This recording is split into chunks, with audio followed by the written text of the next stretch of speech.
Hello, I'm going to teach you guys about the chemistry of non-Newtonian fluids like slime, as you can see. So firstly, we're going to be defining the question. So you see all of these images up on the screen. We have some foods, some blood, some slime, obviously, and oobleck here is pictured by Dr. Seuss. So you may be wondering, what connects all of these together, and why did I put these random objects on the screen? And the answer to that, which we're going to learn about, is non-Newtonian fluids. So my questions are, how do non-Newtonian fluids work? What are the different types of non-Newtonian fluids, and what are the chemical differences between the two? How do different types of intermolecular forces affect the shear thickening or shear thinning behavior of non-Newtonian fluids, which we'll get into later? How do outside factors like force, temperature, etc. influence the viscosity and non-Newtonian behavior of a specific fluid? So before we delve into all of that and kind of explain it, I'm going to do some background information. So what is a fluid? Fluids are substances that flow like gases and liquids. And Newtonian fluids specifically have a constant viscosity. So we're just going to take one step back. Viscosity is how easily a liquid flows, and it's like the way we measure that. It's basically measuring how thick a liquid is. So for example, water is very thin and it has a very low viscosity because it's very easy to pour, as opposed to something like honey, which is very thick, or something like the slime here in the picture. So Newtonian, you might be wondering, what is a Newtonian fluid specifically? Newton basically created, or not created, but kind of discovered the laws of viscosity. So he defined all of these laws that define fluids to have a constant viscosity. So something like water, it's always going to have the same viscosity, right? Or a constant like rate. But not all fluids follow these laws, which is where we get non-Newtonian fluids, whose change viscosity depending on applied stress or shear rate. So water, for example, no matter how much force you put into the water, how hard you're swimming in the water, the viscosity of the water isn't going to change. But if you're dealing with something like oobleck or slime, that's not necessarily the case. So shear rate, as we mentioned a little bit before, is the measure of how quickly one layer of fluid moves past another. So another way to think of it is like the layers of fluid being your two hands. If you put your two hands together and you rub them together, the measure of how fast your hands, which are representing the layers of the fluid, move past another, is the shear rate. And examples of non-Newtonian fluids, as listed here, it could be anything from blood, paint, cornstarch. We have molten polymer material. Another example is molten glass. If you've ever seen when the glass is red hot, it starts behaving almost like slime. And here we see a quick little graph. Though all the words might not make sense right now, but we will delve into a little bit more. But the important part is that you see the Newtonian fluid in blue right here is constant, while the shear thickening and shear thinning, which are the non-Newtonian fluids, do have a curve to them. You can see they do not have a constant viscosity. So now we're going to delve a little bit more into why in the chemistry of my research. Here you can see the molecular structure and behavior pretty much is what affects the viscosity of non-Newtonian fluids. So fluids with polymers or suspended particles show non-Newtonian behavior. So basically, polymers or long chain molecules, they might tangle or align under shear, which is just another way to say force basically. So just imagine you put two strings in between your hands.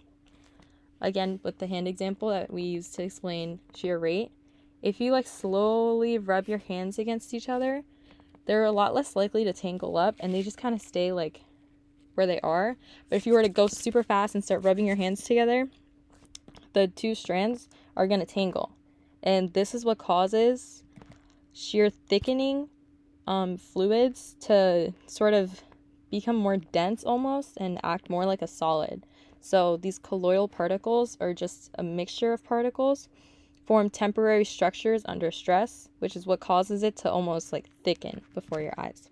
And these behaviors depend on the nature and strength of intermolecular forces. So some non-Newtonian fluids that are shear thickening might like thicken basically more than others.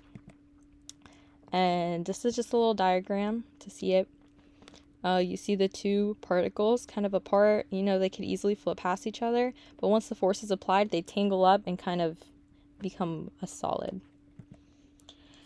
So this is just another way to look at it. This is a quote that I found. The first part is pretty much what I explained before, but if you look here, imagine many cars trying to quickly leave through one exit in a parking lot.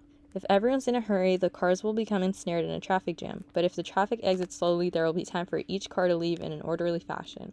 Except in real life, it's like particles trying to move really fast and they end up getting stuck on each other and tangled up, and that's what causes shear thickening.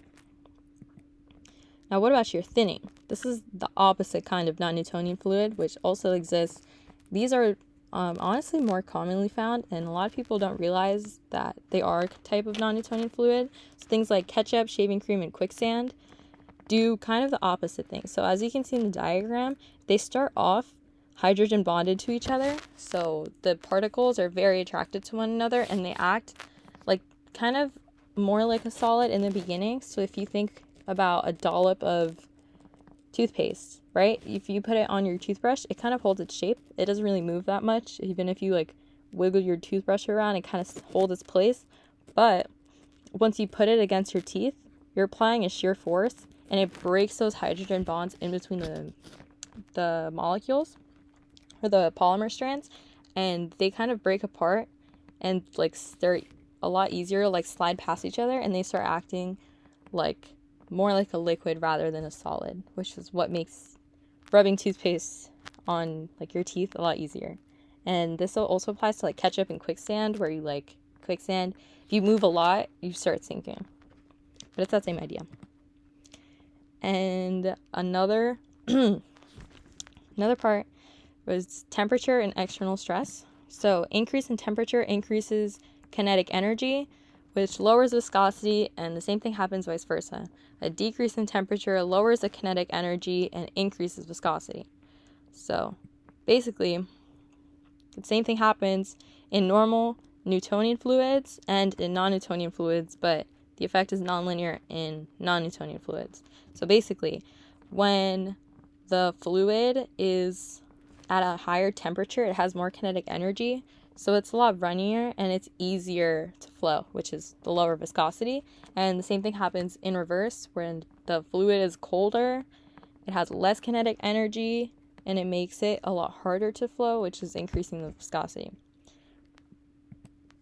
And for non-Newtonian fluids and Newtonian fluids kind of behave almost the same, but here you can see in this graph, it is like slightly curved.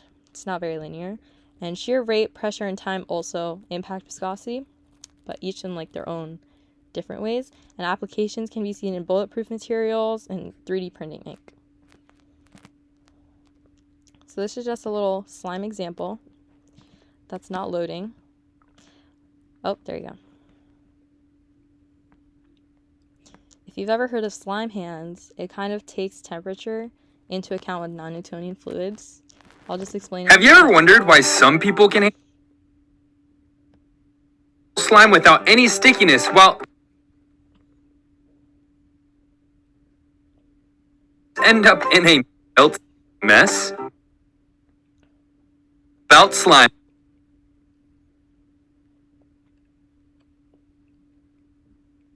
Slime hands are real. Come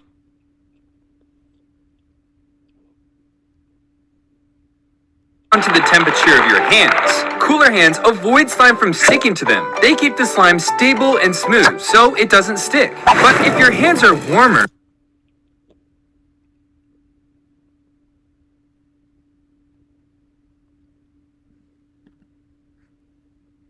So I'm just going to put a clip of that in here because my Wi-Fi is very slow and it's not loading in the screen recording.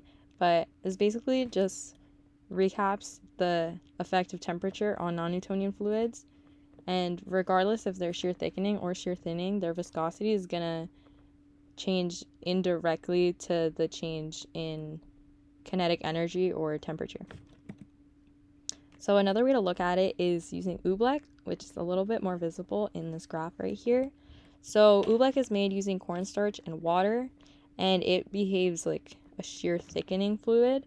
So as you can see here on this graph, when there's a low amount of stress, the particles are just kind of there, mixed around, just chilling, acting more like a liquid. And as you apply more shear rate or stress, as shear rate increases, I should say, there's crowding with the particles, as you can see with these red lines, as they start to kind of like harden with each other. So just imagine you like pick up the slime or the oobleck, like how this person did in this picture, and if you pick it up really slowly, it just kind of flows right out of the bowl and it's very easy to pick up. But if you were to punch it, it's creating a lot of this crowding, and that's what causes it to like just kind of like hit hard rather than like go through it like how it would with like a normal Newtonian fluid. But when this occurs, there's no chemical reaction or change, but it's just really strong physical interactions with the physical system. And this is because of, like we mentioned before, the hydrogen bonding between the starch and the water, which you can see pictured right here.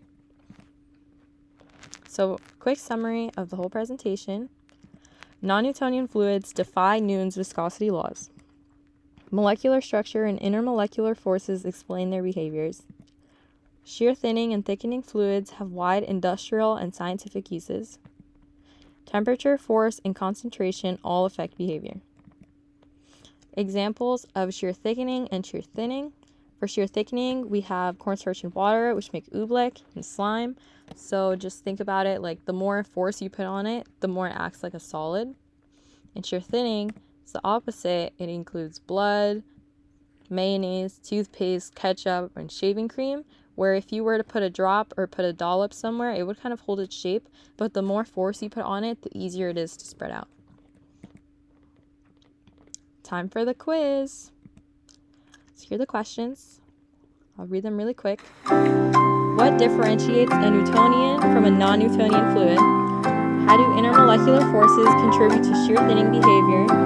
What role does temperature play in changing viscosity? And why is oobleck considered a shear thickening fluid?